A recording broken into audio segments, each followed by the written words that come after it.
চলো let's get ready with me for my busy schedule day.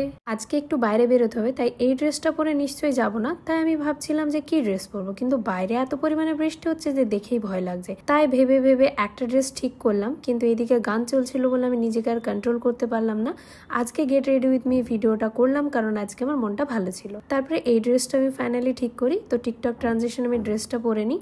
আর ওইদিকে গান চলছিল বলে আমি নেচেই যাচ্ছি। তো আমার এইসব উল্টো পাল্টা মুভস গুলোকে একটু ইগনোর করো।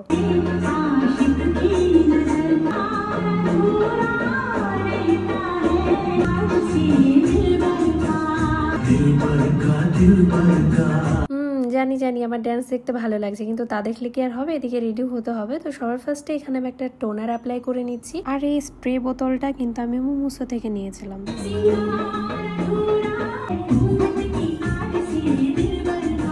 যাই হোক, এরকম ড্যান্স তো চলতেই থাকবে। চলো এদিকে রেডিও হতে হবে। এদিকে ময়শ্চারাইজার লাগিয়ে নেওয়ার পর কিন্তু সানস্ক্রিন লাগালাম, কারণ বাইরে বৃষ্টি হচ্ছে, কিন্তু তবু সানস্ক্রিন লাগানো কিন্তু মাস্ট। সানস্ক্রিন কোনোভাবেই স্কিপ করা যাবে না। আর সানস্ক্রিনটা সবসময় আমি একটু বেশি বেশি করেই লাগাই, কারণ সানস্ক্রিনে নো কিপটামি। আর যদিও বা কিপটামও করো, তাতে আর কি, ফেসে আর কোনো কাজ হবে না, তখন ওই ট্যান পরে একাকার হয়ে যাবে। এরপরে হচ্ছে আমি মোমোসা থেকে ব্লাশটা নিয়েছিলাম। আর নেওয়ার পরে আমার মনটা একটু খারাপ ছিল, কারণ শেডটা তখন আমার ঠিক পছন্দ হয়নি।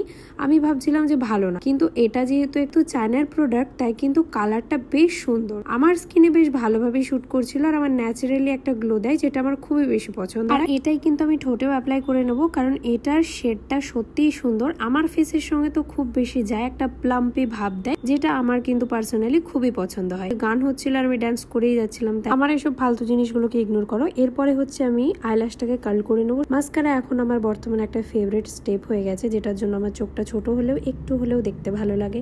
আর বাইরে যেহেতু যাচ্ছি, আর মানুষের সামনে একটু নিজেকে প্রেজেন্ট করারও ব্যাপার আছে, কারণ তুমি যখন কাজের সোর্সে কোথাও যাও, তখন অবশ্যই তোমাকে একটু নিট অ্যান্ড ক্লিন অ্যান্ড সুন্দর দেখা অবশ্যই দরকার। তবে ফাউন্ডেশন দেওয়া, দেওয়া এগুলো আমার একদমই পছন্দ না। আমি নর্মাল স্কিনটাকে নর্মালি রাখি, ফেসটাকে একটু গ্লো আপ করার জন্য যেগুলো করা দরকার সেগুলোই করা ভালো। অতিরিক্ত কিছু আবার করা ভালো না, যে ফাউন্ডেশন একদম এক গাদা করে দিয়ে একদম মুখটাকে সাদা করে চলে গেলাম, এবং খুবই বাজে লাগে আমার দেখতে। তো তারপরে এখানে আমি একটু কম্প্যাক্ট পাউডার দিয়ে নিলাম, কারণ হচ্ছে আমার স্কিনটা অয়েলি, আর এটা যদি আমি না দিই তাহলে আমার মুখ দিয়ে কিছুক্ষণ পরে একদম তেল ঝরতে লাগবে। যাই হোক, এই হচ্ছে আমার ফেসের ফাইনাল লুক। কেমন লাগছে অবশ্যই জানি। বাইরে গেলে প্রায় দিন আমি পারফিউম ভুলে যাই, কিন্তু আজকের get ready with me video করছি আর তার সঙ্গে পারফিউম লাগাবো না, সেটা তো হতেই পারে না। তো পারফিউমটা এখানে লাগিয়ে নিলাম, আর তারপরে স্মেলটা আমার এত পরিমাণে ভালো লাগে এটার, আমার সত্যি কথা বলতে এটা অনেক দিন আগে আমি শুনেছিলাম, তো লাভ এট ফার্স্ট সাইড মতো হয়ে গেছে এটার সঙ্গে আমার। এরপরে আমার অ্যাক্সেসরিজ এর মধ্যে অন্য কিছু পরবো না, জাস্ট এই ওয়াচটা পরে আমার লুক কিন্তু কমপ্লিট। আসলে বাইরে কোথাও গেলে আমি এই কানের টানের পরা একদমই পছন্দ করি না, আমার ভালো